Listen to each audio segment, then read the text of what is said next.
Promova TV, a home of testimonies.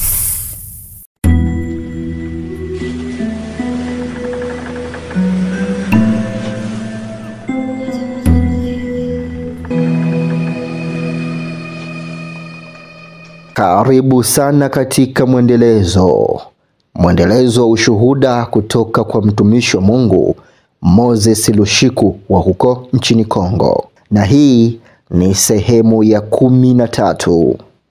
Mimi msimuliaji wako katika ushuhuda huu, jina langu ni Jacktan Msafiri. Unaweza kunifuata pia kwenye Facebook, Instagram pamoja na TikTok kwa jina hilo hilo la Jacktan Msafiri. Wahariri wa sauti katika ushuhuda huu ni David Robert pamoja na Eric Audax. Lakini ili kupata mwendelezo wa ushuhuda huu pamoja na shuhuda na simulizi nyingine nyingi za kweli kutoka kwetu, zote utazipata katika chaneli yetu kuu ya YouTube ambayo inafahamika kwa jina la Promova TV. P-R-O-M-O-V-E-R, Promova TV. Karibu wapendwa katika Bwana. Shalom. Mimi ni mchungaji Moses Lushiku. Leo mwalimu ameweka ndani ya moyo wangu kushiriki nawe juu ya mada ya viumbe hai wanne kuzunguka kiti cha enzi. Huu ni ufunuo wa moja kwa moja tuliopokea kutoka kwa Bwana mwenyewe mwaka 2007 tulipokuwa tukitembelewa na Bwana pamoja na malaika wakuu wawili, Gabrieli pamoja na Mikaeli. Na hapa tuko kwenye kanisa la Kimesia huko Kinshasa ambako tukio hili lilifanyika. Tulipewa Ufunuo sura ya 4, na hebu tusome pamoja mistari wa 6 pamoja na 7.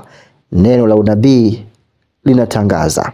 Ufunuo 4:6, mbele ya kiti cha enzi kulikuwa na bahari ya kioo kama bilauri. Ufunuo 4:7, kiumbe chenye uhai wa kwanza kilikuwa kama simba, cha pili kilikuwa kama ndama, cha tatu kilikuwa na uso kama mtu, na cha 4 kilikuwa kama tai anayeruka. Tunarudia maneno ya Bwana mpendwa. Katika mstari wa 6 anasema, na mbele ya kile kiti cha enzi palikuwa na bahari ya kioo kama bilauri. Bwana alituambia wakati wa ziara hii kwamba bahari hii ya kioo inaashiria kanuni ya mipaka kati ya kiti cha enzi cha Mungu na ulimwengu wa wanadamu. Mwanadamu lazima avuke bahari ya kioo kama anataka kufika pale Mungu alipo kwenye kiti cha enzi. Hii ni kama bahari kuwa mpaka kati ya ulimwengu wa ardhi na ulimwengu wa baharini. Ili kupita kutoka nchi kavu hadi ulimwengu wa baharini, mtu lazima apitie baharini. Vivyo hivyo, ili kupita kutoka mahali tulipo hadi kwenye kiti cha enzi cha Mungu, ni lazima mtu apite bahari ya kioo. Bahari ya kioo iko wazi na inaashiria wazi ni nani anayepaswa kukaribia kiti cha enzi cha Mungu. Yeye aliye muwazi na anayeishi mbali na unafiki unaweza kusonga mbele kuelekea kwenye kiti cha enzi cha Mungu. Katika sehemu ya pili ya mstari wa 6 inasema, na katikati ya kile kiti cha enzi, kukizunguka kile kiti cha enzi, kulikuwa na viumbe hai 4 vilivyojaa macho mbele na nyuma. Viumbe hao 4 waliojaa macho ni kama CCTV, yani TV ya usalama iliyofungwa, iliyowekwa kuzunguka kiti cha enzi cha Mungu ili kuona na kupeperusha kila mtu anayekaribia kiti cha enzi. Wana macho mbele na nyuma. Ni kama chumba cha kudhibiti mfumo cha ofisi ya usalama ya jengo, kinachofuatilia kila mtu anayeingia na kutoka ndani ya jengo hilo. Sasa tutaanza uchambuzi wa kinabii wa hawa viumbe hai 4. Viumbe hawa hai wanne walikuwa katikati ya kile kiti cha enzi na kukizunguka kile kiti cha enzi. Wako karibu na Mungu na wanachukua nafasi ya wenye nguvu kwa sababu wanazunguka kiti cha enzi. Bwana alisema kwamba wale wanaofanana na hawa viumbe hai ndio washindi na wataletwa kwenye kiti cha enzi cha Mungu. Bwana alisema atamwacha ashindaye aketi pamoja naye katika kiti chake cha enzi. Soma kitabu cha Ufunuo 3:21. Yeye ashindaye nitampa kuketi pamoja nami katika kiti cha enzi, kama mimi nilivyoshinda nikaketi pamoja na Baba yangu katika kiti cha enzi. Ufunuo sura ya 3 mstari wa 21. Kiumbe hai wa kwanza ni simba, na usiku ule Bwana alitueleza, je, haikuandikwa kunihusu mimi ya kwamba mimi ni simba wa kabila la Yuda? Ufunuo 5:5. Tazama simba aliye wa kabila la Yuda, shina la Daudi, yeye ameshinda hata kukifungua kile kitabu na mihuri yake 7. Kiumbe hai wa pili ni ndama, na Bwana akasema, je, haikuandikwa katika maandiko kwamba nitafanywa kuwa mtumishi wa Bwana? Ndama ni ishara ya mtumishi anayefanya kazi na kulima ardhi ili kupanda mazao na mimea. Wafilipi 2:7 inasema, bali alijifanya kuwa hana utukufu, akatoa namna ya mtumwa, akawa ana mfano wa wanadamu. Zakaria 3:8 inasema, tazama nitamleta mtumishi wangu aliyechipukizi. Isaya 42 mstari wa 1 inasema, tazama mtumishi wangu ninayemtegemeza, wateule wangu ambao nafsi yangu imependezwa naye. Nimeweka roho yangu juu yake, atawaletea mataifa hukumu. Kiumbe hai wa tatu ana uso wa mwanadamu. Je, haikuandikwa katika maandiko kwamba hapo mwanzo kulikuwepo neno, naye neno alikuwepo kwa Mungu, naye neno alikuwa Mungu? Yohana 1:1. Na hilo neno si mimi, kwa maana imeandikwa, naye neno alifanyika mwili akakaa kwetu, nasi tukauona utukufu wake, utukufu kama wa mwana pekee atokaye kwa Baba, amejaa neema na kweli. Yohana 1:14. Mtu huyu mwana pekee wa Baba ananitaja mimi. Kiumbe hai wa 4 ni tai, ambaye Bwana pia alisema ni mfalme wa ndege. Ni tai anayefanya makao yake juu ya milima mirefu na kuluka juu angani. Bwana alisema, tai huyu arukaye anafananishwa na mimi, kwa sababu mimi niko juu sana na niliinuliwa juu ya wote, kwa sababu anapaa juu. Tai ni ishara ya ufufuo au kupaa kwa Kristo. Bwana aliendelea, viumbe 4 vilivyo hai ni ujumbe wangu ninaokupa chini ya awamu 4. Awamu 4 zinadhihirisha injili 4: Mathayo, Marko, Luka na Yohana, katika nyanja 4 tofauti za Bwana Yesu. Katika Mathayo tunaona Masihi mfalme, yani simba. Katika Marko tunaona mtumishi wa Yehova, yani ng'ombe. Katika Luka tunamuona mwana wa Adamu, yani mtu, na katika Yohana tunamuona mwana wa Mungu, yani tai. Injili 4 zinaashiria pembe 4 za dunia. Pembe 4 za dunia zinaashiria pepo 4 na pande 4: kaskazini na kusini, mashariki na magharibi. Bwana alitueleza kwamba ili kufikia kiti cha enzi kuna awamu 4 ambazo tunapaswa kuzipitia: simba, ndama, mwanadamu na tai. Bwana alisema, ili kufikia kiti cha enzi lazima muwe waigaji wangu. Nitawapa ninyi mahali pa kuketi pamoja nami katika kiti cha enzi, mtakapopita katika awamu hizi 4. Bwana Yesu alisema, mimi ni simba wa kabila ya Yuda. Awamu ya kwanza ni simba, ambayo ni ishara ya uamuzi, kwa maana imeandikwa, hakuna mtu ambaye ametia mkono wake kulima na kuangalia nyuma anafaa kwa ufalme wa Mungu.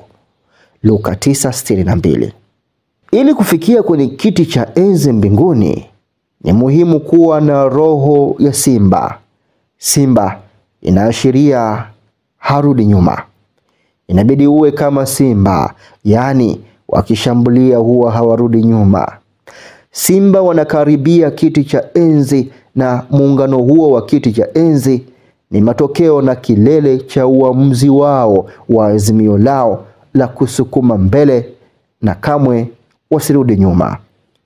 Kitabu cha Mathayo sura ya 11 mstari wa 12 kinasema, tangu siku za Yohana Mbatizaji hadi sasa ufalme wa mbinguni hupatikana kwa nguvu, nao wenye nguvu wauteka.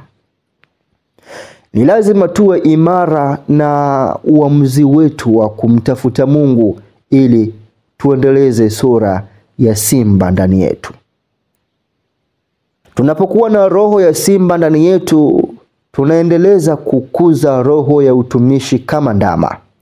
Ndama au fahali mchanga anafanya kazi shambani akivuta vitu vizito kama jembe ili kuvunja udongo ili miche iweze kupandwa. Ndama ni ishara ya mtumishi anayelima ardhi ngumu ya mioyo ya wenye dhambi ili kupanda mbegu ya neno la Mungu. Mbegu hizo zikiota mizizi na kukua, wapokeaji watakomaa, kupendana na kuhudumiana. Ndama ni sura ya kuwekwa wakfu kuelekea huduma. Unataka kwenda mbinguni na kuwa mshindi, kuketi pamoja na Kristo. Imeandikwa kwenye Ufunuo 3:21. Kwenye kiti chake cha enzi itabidi utumike kama ndama. Asili ya ndama ni kwamba anapofungwa nira ili kuvuta jembe, ndama hufunga mdomo wake na kufanya kazi yake kwa unyenyekevu. Hii inaashiria mtumishi anayemtumikia Mungu bila manunguniko wala kulalamika. Mashamba yanaweza kuwa makubwa sana, kazi ni ngumu sana, inaweza kuwa imejaa hatari kutoka kwa simba maramara na simba. Hata hivyo, ndama bado lazima avute jembe. Inaashiria uvumilivu wa huduma. Mtumishi hutoa sadaka nyingi kwa ajili ya kazi ya Mungu. Anapochukua sura ya ndama, anaanza kufanana na Yesu. Isaya 53 mstari wa 1 hadi wa 5 imeandikwa, ni nani aliyesadiki habari zenu, na mkono wa Bwana umefunuliwa kwa nani? Maana atamea mbele zake kama mche mororo na kama mzizi katika nchi kavu. Yeye hana umbo wala uzuri, na tutakapomwona hakuna uzuri hata tumtumaini. Amedharauliwa na kukataliwa na watu, mtu wa huzuni nyingi, ajuaye huzuni. Alidharauliwa wala hatukumuhesabu kuwa mtu. Hakika ameachukua masikitiko yetu na amejitwika huzuni zetu. Bali alijeruhiwa kwa makosa yetu, alichubuliwa kwa maovu yetu. Adhabu ya amani yetu ilikuwa juu yake, na kwa kupigwa kwake sisi tumepona. Yesu ndiye aliyebeba mzigo wa dhambi za wanadamu. Yesu alikuwa mtu wa maumivu, aliyezoea kuteseka. Ni lazima tutoe dhabihu kwa ajili ya kazi ya Mungu. Ni lazima tuteseke ili kulipa gharama ya kulima ardhi hii ya mioyo ya wenye dhambi na kupanda mbegu za neno la Mungu ndani ya mioyo yao. Huu ndio umuhimu wa kinabii wa ndama. Anayetaka kwenda mbinguni lazima awe na nembo ya ndama, ambayo ni mfano wa mtumishi wa Mungu anayefanya kazi kwa mavuno makubwa. Uthibitisho ni kwamba Ufunuo sura ya 1 mstari wa 6 imeandikwa, inatuambia kwamba Kristo alitufanya kuwa ufalme wa makuhani kwa Mungu na Baba yake. Utukufu na uwezo una yeye hata milele. Amina. Makuhani wote lazima wawe na madhabahu ambayo chini yake lazima amtolee Mungu dhabihu za roho. Kama Paulo anavyosema katika Warumi 15:16, kuwa mhudumu wa Kristo Yesu kwa mataifa. Alinipa jukumu la ukuhani la kutangaza habari njema ya Mungu ili watu wa mataifa mengine wawe dhabihu inayokubalika kwa Mungu, iliyotakaswa na Roho Mtakatifu. Ndama ni mja anayefanya kazi ya kuongoa roho. Ulimwengu unapaswa kumgeukia Yesu Kristo na kujua mambo ya Mungu. Kiumbe hai watatu kina uso wa mwanadamu. Miongoni mwa viumbe hai wanne, wawili ni wanyama, mmoja ni ndege, mmoja ni mwanadamu. Kwa nini kuna mtu kati ya wanyama? Ili kufikia kiti cha enzi, mtu lazima awe kama viumbe hai wanne, na hivyo inajumuisha kuwa na asili ya mwanadamu aliyejulikana. Wakati wa uumbaji wa Mungu wa ulimwengu, Mungu alisema katika Mwanzo sura ya 1 mstari wa 26 hadi 27, na tumfanye mtu kwa mfano wetu, kwa sura yetu, wakatawale samaki wa baharini na ndege wa angani na juu ya nchi, wanyama na juu ya nchi yote pia, na kila chenye kutambaa kitambaacho juu ya nchi. Kwa hiyo Mungu akaumba mtu kwa mfano wake, kwa mfano wa Mungu alimuumba, mwanamume na mwanamke aliwaumba. Kiumbe hai cha tatu chenye uso wa mwanadamu ni ukiri wa sura ya Mungu. Ni lazima tuendeleze asili ya mwanadamu ili kuwa sura ya Mungu, ili kufikia kiti cha enzi cha Mungu. Mwanadamu lazima aendeleze sura ya asili ya Mungu ili kutofautishwa na maelfu ya uumbaji. Ndio maana tunamwona mtu miongoni mwa wanyama wawili na ndege mmoja. Mwanadamu ndiye pekee kati ya viumbe hai wanne anayeweza kukuza sura ya asili ya Mungu. Paulo anasema katika Wakorintho wa pili sura ya 3 mstari wa 18, lakini sisi sote kwa nyuso zisizo wazi tukiurudisha utukufu wa Bwana kama vile katika kioo, tunabadilishwa tufanane na mfano huo huo toka utukufu hata utukufu, kama vile kwa Roho wa Bwana. Miongoni mwa viumbe vilivyoumbwa, mwanadamu pekee ndiye aliyepewa fahamu na akili. Wanyama hawana uwezo wa kumwogopa Mungu. Mwanadamu ndiye pekee anayeweza kuwa na hofu ya Mungu. Kama vile Mhubiri 12:13 inavyosema, mwisho wa jambo yote yamesikika, mche Mungu na uzishike amri zake, maana huo ndio wajibu wote wa mwanadamu. Lakini pia Wakorintho wa pili sura ya 7 mstari wa 1 inasema, wapenzi wangu, kwa kuwa tuna ahadi hizo, na tujitakase nafsi zetu na kila unajisi wa mwili na roho, tukitimiza utakatifu katika kumcha Mungu. Umuhimu wa kinabii wa mwanadamu kati ya viumbe hai wanne ni kuwa na sura ya Mungu na hofu ya Mungu, kuja kwenye kiti cha enzi cha Mungu. Ana mbawa zilizotandazwa katika nafasi ya kuruka. Isaya 40:31. Bali wao wamngojao Bwana watapata nguvu mpya, watapanda juu kwa mbawa kama tai, watapiga mbio wala hawatachoka, watakwenda kwa miguu wala hawatazimia. Tai wanakimbia na hawachoki, wanatembea na hawazimii. Tai tayari yuko katika ulimwengu wa mbinguni bila upinzani wowote wa kidunia au kushikamana. Tai ndiye mfalme wa ndege na huenda mbali zaidi na juu zaidi. Tai anaporuka huinua mbawa zake na kuinua miguu yake juu. Miguu iliyoinuliwa inaashiria kujitenga kwake na vitu vya kidunia vya kisasa. Bwana Yesu alisema, nawaamuru ninyi watu wangu kujitenga na dunia. Mnapoweka imani yenu kwangu, mnakuwa mabwana. Ni muhimu kuepuka mambo ya maisha ya dunia hii. Tai anaporuka mbali zaidi, juu zaidi, huona mandhari kubwa kwa kutazama tu. Huweka moyo wake kwenye malengo makubwa sana. Tai ni wale wanaoona malengo makubwa sana wanapotembea na mimi. Tai ni wale wanaomwamini yeye awezaye kufanya mambo ya ajabu mno kuliko yote tunayoomba au tunayowaza, kwa kadri ya nguvu itendayo kazi ndani yetu.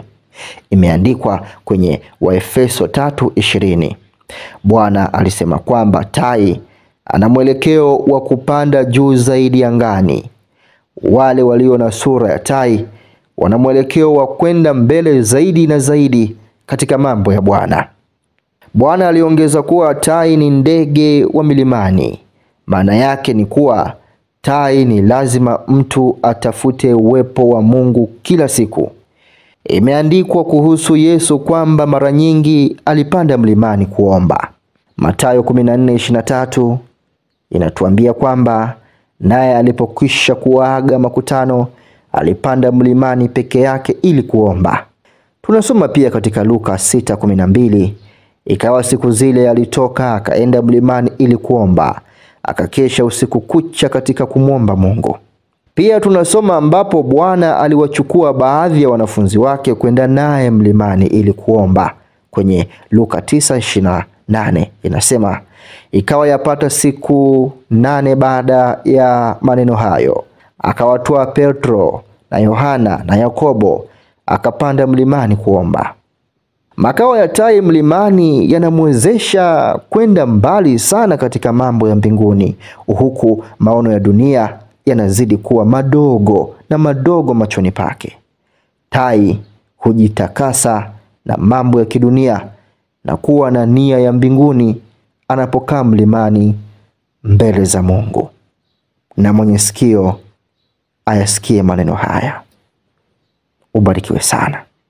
Na hapa nitakueleza kuhusu fumbo la roho inayozunguka juu ya maji katika mwanzo wa uumbaji. Huu ni ushuhuda kuhusu tukio ambalo siwezi kulisahau kwangu.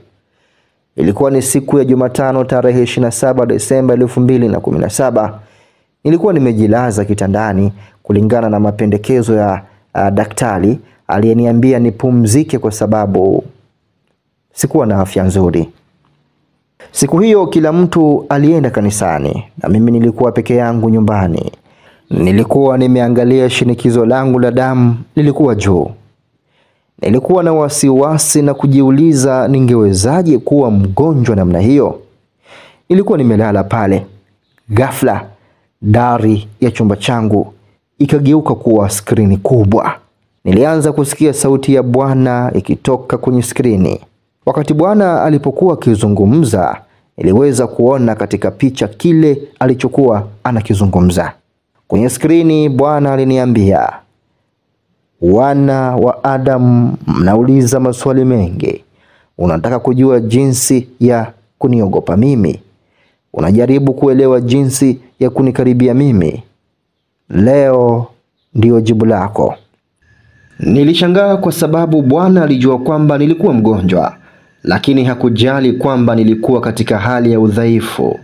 Alizingatia zaidi kile alichojia. Katika mazungumzo haya na Bwana, niliona kwamba alikuwa akitumia lugha ya picha. Alinirudisha mwanzo ili kunifundisha jinsi ya kumkaribia yeye. Bwana alisema, siri ya ukaribu na uungu unaweza kufuatiliwa hadi kwenye uumbaji. Tazama, mwanadamu. Nilikuwa nikitembea katika nafasi tupu na uwazi katika mdundo mbadala.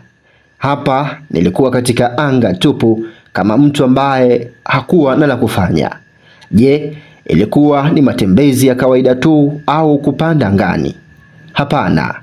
Nilitiwa moyo na uwazi usio na kikomo.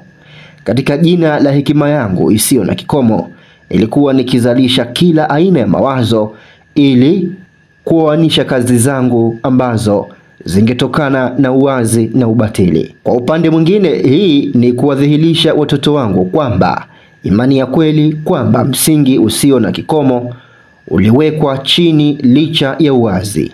Hiyo kutoka kwa chochote inakuja kwenye tumaini la kutoa sura kwa siri zijazo zinazofikiriwa. Kitabu cha Ayubu sura 26 mstari wa 7 kinasema, hutandaza kaskazini juu ya mahali tupu na kuitundika dunia pasipo kitu. Mpendwa, Bwana aliniambia Ayubu katika Ayubu 38:4-6, ulikuwa wapi nilipoiweka misingi ya nchi? Tangaza ikiwa unaufahamu. Ni nani aliyeweka vipimo vyake, kama unajua? Au ni nani aliyenyoosha uzi juu yake? Misingi yake imewekwa juu ya nini? Au ni nani aliyeweka jiwe lake la pembeni?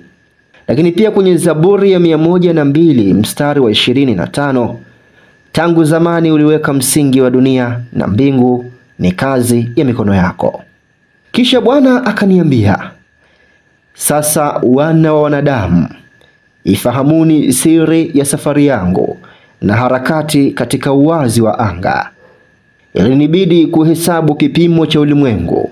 Nilikuwa nikiwazia jambo ambalo kutoka kwake nitaweka msingi wa mwanzo hadi uumbaji wangu. Kisha niliunda maji makubwa, ambayo kwa hayo nilichukua hatua ya kusonga mbele na kuelea juu yake ili kuanzisha kipindi kilichodhamiriwa. Imeandikwa katika Mwanzo sura ya 1 mstari wa 2 hadi wa 3, hapo mwanzo Mungu aliziumba mbingu na nchi. Nayo nchi ilikuwa ukiwa na utupu, na giza ilikuwa juu ya uso wa vilindi vya maji, na Roho wa Mungu akatulia juu ya uso wa maji. Kuelea kwangu juu ya kilindi ndipo asili ya dhana ya ukaribu na mimi inatoka. Ukaribu kwangu ni safari ambayo watoto wa binadamu watalazimika kuianzisha. Kwa hiyo watoto wa mwanadamu itabidi waelewe kiini na kuelea kwangu juu ya kilindi kikuu kisicho na kikomo. Ilinibidi kufichua na kuweka maji ya kina kwa moto ambayo ni asili yangu. Maji ya kina kirefu yalilazimika kupata mmemenyuko wa kemikali unaoitwa uvukizi. Hii lazima itokee kama matokeo ya kufichuliwa kwa asili yangu yenye moto na inayowaka. Mwanadamu, uvukizi lazima uwe funzo kwako ili uweze kuelewa kwamba ikiwa nilikuwa nikielea juu ya maji ni kwa sababu nilitaka kuwa karibu nayo ili niweze kusambaza nguvu zangu kwake. Kisha Bwana akasema, urafiki wa karibu na mimi unamaanisha kunikaribia zaidi ili uweze kulowekwa na nguvu zangu za kimungu. Na wakati nguvu zangu za kimungu zinapohamishwa ndani ya mwanadamu, zitabadilisha tabia yake kupitia kwa nguvu ambayo itamfanya akose kwa muda mrefu zaidi kukidhi matakwa ya asili ya Adamu. Inadhihirishwa kupitia tamaa za mwili. Kitabu cha Wafilipi sura ya 3 mstari wa 21 kinasema, ambaye ataubadili mwili wetu wa unyonge upate kufanana na mwili wake na utukufu, kwa uwezo ule ambao kwa huo uweza hata kuvitiisha vitu vyote chini yake. Lakini pia kitabu cha Yohana sura ya 15 mstari wa 4 kinasema, kaeni ndani yangu nami ndani yenu, kama vile tawi lisiloweza kuzaa peke yake lisipokaa ndani ya mzabibu, hamwezi tena msipokaa ndani yangu. Wapendwa, mara tunapofunuliwa kwa asili ya Bwana inayowaka, nguvu zake zitateketeza mielekeo na mienendo ya Adamu ndani yetu na mwili utakufa. Bwana Yesu Kristo alisema, Yeye aliyenikaribia zaidi hupokea nguvu zangu ambazo humtenga na mwelekeo na matamanio yake ambayo yanafungamana na mielekeo yake ya kiadamu. Hapo ndipo nguvu yangu inapoingia katika moyo wa mwanadamu ili kuwabadilisha. Kutakuwa na mabadiliko ya ghafla ya tabia na maumbile ndani yake kwa njia muhimu. Haya ndiyo maelezo ya uwepo wangu wa moto juu ya kilindi. Hii ndiyo njia ambayo maji yatajitenga yenyewe kwa uvukizi.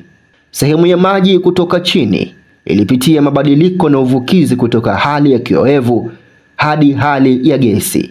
Maji haya ya uvukizi yaliyopandishwa angani na kufanyika anga na mbingu. Maji ambayo yalishindwa kupita katika uvukizi hadi baada ya kufichuliwa na joto la uwepo wangu yatashushwa na kutumika kwa ajili ya kuumba dunia. Mwana wa Adamu, elewa kwamba dunia ni zao la kushindwa kuhusiana na joto la uwepo wangu. Mbingu ni matokeo ya maji ambayo yalikubali mabadiliko na kupitia katika uvukizi kama matokeo ya kufichuliwa na joto la mwali wangu. Mpendwa, wakati Bwana alipokuwa akipepea juu ya uso wa vilindi, alikuwa ni mwali wa moto uliokuwa ukiwaka maji ya vilindi. Kwa hiyo sehemu ya maji ilipitia myeyuko wa kikemikali unaoitwa evaporation. Ili kutoa nafasi kwa maji ilibaki dunia. Mchakato unapaswa kurudia tena. Kuna mzunguko mara kwa mara ili maji ambayo bado ni juu ya dunia kukubali uvukizi. Kisha inaweza kufuata na kuungana na ile ambayo tayari ni sehemu ya anga na mbingu. Na maanisha zamani maji yaliyotengenezwa chini yaliwahi kushindwa kwa sababu yameshindwa kuyeyuka, lakini maji kutoka juu ambayo yalitoka kwa uvukizi yalitumika kuunda mbingu. Imeandikwa katika Mwanzo sura ya 1 mstari wa 7 hadi wa 8, Mungu akalifanya anga, akatenganisha maji yaliyo chini ya anga na maji yaliyo juu ya anga. Ikawa hivyo. Mungu akaliita anga mbingu. Bwana alisema dunia imeundwa kutokana na maji yaliyo chini ambayo ni yenye dosari, mbovu na yenye kushindwa. Dunia ni zao la upungufu wa kasoro. Ndio maana dunia ilikuwa tupu na isiyo na umbo, lakini mbingu zimekubali maji ambayo huinuka kupitia uvukizi. Bwana Yesu akaniambia, imeandikwa katika kitabu cha Musa ya kwamba mvuke utainuka juu ya nchi, nao utaunywesha uso wote wa nchi. Kitabu cha Mwanzo sura ya 2 mstari wa 6 kinaandika, lakini ukungu ulipanda kutoka duniani na kutia maji uso wote wa nchi. Hii ina maana kwamba ni wale tu waliokaa katika joto la uwepo wa Mungu na wamevukizwa hadi mbinguni wanaweza kushuka chini ili kumwagilia dunia nzima kwa baraka za mbinguni. Bwana Yesu akaniambia, hii ndiyo sheria ya mabadiliko. Ninafanya kazi ambapo kanuni hii inaheshimiwa. Nilihitaji kuumbwa kwa mtu aliyetolewa kutoka duniani kama nakala, ambaye angepaswa kupitia ubatizo kama ishara ya kufanywa upya na kisha ubatizo wa moto kwa ajili ya utakaso. Haya ni maneno aliyosema Bwana. Hayo ni maneno aliyosema Bwana. Ni muujiza kwamba hata niliweza kuyaweka kwenye kumbukumbu zangu. Hii ilitokea tarehe 27 mwezi wa 12 mwaka 2017 saa 11 jioni. Mpendwa, katika kitabu cha Ufunuo 17:15 kinasema, kisha kaniambia, yale maji uliyoyaona hapo aketipo yule kahaba ni watu na makutano na mataifa na lugha. Wakati Bwana anatembea juu ya uso wa maji, hii ndiyo sura ya uwepo wa Mungu kati ya watu wake. Uvukizi ni ujumbe wa kinabii wa unyakuo. Mungu ni moto wakao. Anapoingia kwenye kina kirefu ambacho ni watu wake, lazima kuwe na uvukizi unaotokana na joto la mwali wa moto wa Mungu unaoendelea juu ya maji ambayo yanaashiria watu wake. Uvukizi ni mabadiliko na utakaso wa watu ambao watainuka katika unyakuo. Mungu anapoingia katika kuwasiliana na watu wake, daima kuna mabadiliko ya hali. Alipokuwa juu ya vilindi vya maji, viliyeyuka kwa sababu ya mwali wake. Uvukizi ni mabadiliko ya hali kutoka kiohevu hadi mvuke. Ili tuweze kunyakuliwa, lazima tufunuliwe kwa joto la uwepo wa Mungu ambao ni ubatizo wa moto kwa utakaso. Uwepo wa Mungu ambao ni mwali wa moto lazima ubadilishe hali yetu, kama vile vilindi vilipowekwa kwenye mwali wa moto unaowaka ambao ni asili ya Mungu. Ubatizo wa moto unapasa kuteketeza tamaa za kimwili, za dhambi, mielekeo na tamaa za asili ya Adamu ndani yetu, na kuchukua mahali pa hizo sifa za kimungu, uwezo, utakatifu na uadilifu wa Mungu. Kadri tunavyofunuliwa kwa uwepo wa Mungu, ndivyo mabadiliko ndani yetu yanavyokuwa makubwa zaidi. Ikiwa ulikuwa ukipenda dhambi fulani, unapokaa mbele zake utakuwa na chuki ya ghafla kwa sababu ya uwepo wa Mungu. Mpendwa, maji yanapopanda juu ni maji yaliyopitia mabadiliko. Watu watakaoinuka katika kunyakuliwa ni watu ambao wamebadilishwa na uwepo wa Mungu unaowaka. Mielekeo yao ya Adamu itakuwa imeharibiwa kupitia ubatizo wa moto. Tunaingia katika uwepo wa Mungu kwa njia nyingi, iwe kwa maombi, kusoma Biblia, kuabudu, hata kuhubiri na kusikiliza mahubiri na neno la Mungu hutuingiza katika uwepo wake ambao utatubadilisha. Mkristo mwenye kiburi, chuki za kidunia hawezi kudai kuwa anaishi katika uwepo wa Mungu, kwa sababu uwepo wa Mungu husababisha mabadiliko ambayo tunapoteza mwelekeo wa Adamu. Mungu aliwaongoza wana wa Israeli jangwani. Mchana alipokuwa akiwaongoza kwa nguzo ya wingu, na usiku mchana alikuwa akiwaongoza kwa nguzo ya wingu, na usiku alikuwa akiwaongoza kwa nguzo ya moto. Wingu linashusha maji kwenye dunia ambayo yanawakilisha riziki, baraka na ustawi. Lakini moto unawakilisha utakaso. Kuna nyakati mbili, mchana na usiku. Siku hiyo ilikuwa ni agano la kale na nguzo ya wingu, lakini tunaishi katika usiku wa kinabii na giza duniani ambamo nguzo ya moto inafanya kazi. Huu ni wakati wa utakaso kwa njia ya moto. Waraka wa kwanza wa Petro sura ya kwanza mstari wa 6 hadi wa 7 inasema, mnafurahi sana katika jambo hili, ijapokuwa sasa kwa kitambo kidogo, ikiwa ni lazima, mmehuzunishwa kwa majaribu ya namna nyingi, ili kwamba kujaribiwa kwa imani yenu, ambayo ina thamani kuu kuliko thawabu ipoteayo, ijapokuwa ijaribiwe kwa moto, ipatikane kwa sifa na heshima na utukufu kufunuliwa kwa Yesu Kristo. Wapendwa, uwepo wa Bwana uwakao moto ni kati ya watu wake, lakini ni maji tu, na watu ambao watakubali mabadiliko watayeyushwa na kukamatwa katika unyakuo. Maana Mungu wetu ni moto ulao, imeandikwa kwenye Waebrania 12:29. Afanye watumishi wake kuwa miali ya moto, imeandikwa pia kwenye Waebrania sura ya kwanza mstari wa 7. Tutaishia hapo. Tafadhali usikose sehemu inayofuata. Ushuhuda huu utaendelea. Katika sehemu inayofuata tutaangazia kuhusu siri ya wazee 24, viumbe hai wanne.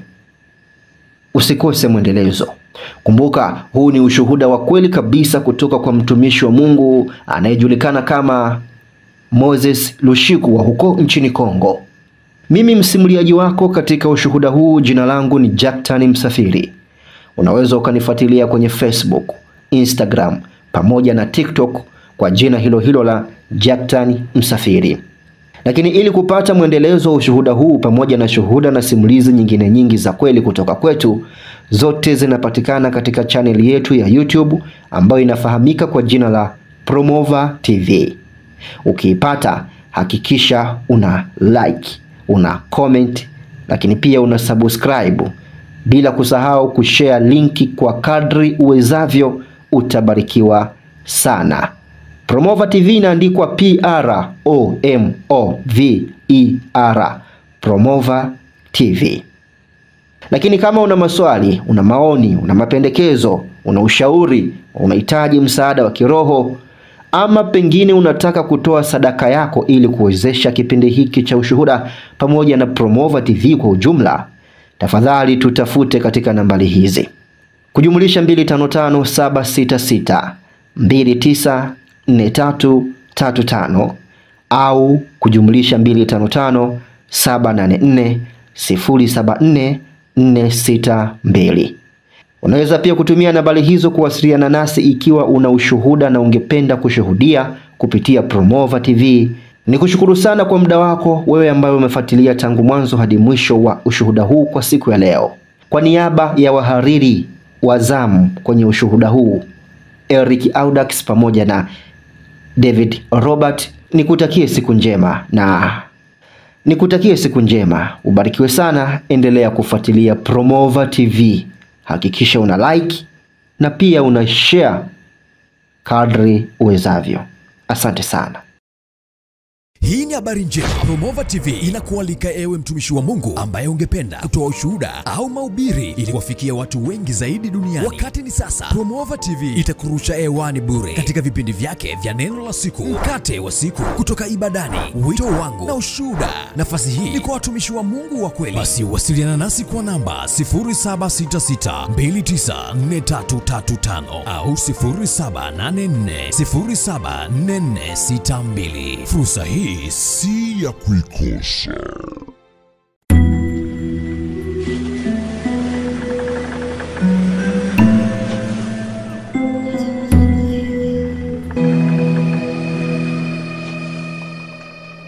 Promova TV, a home of testimonies.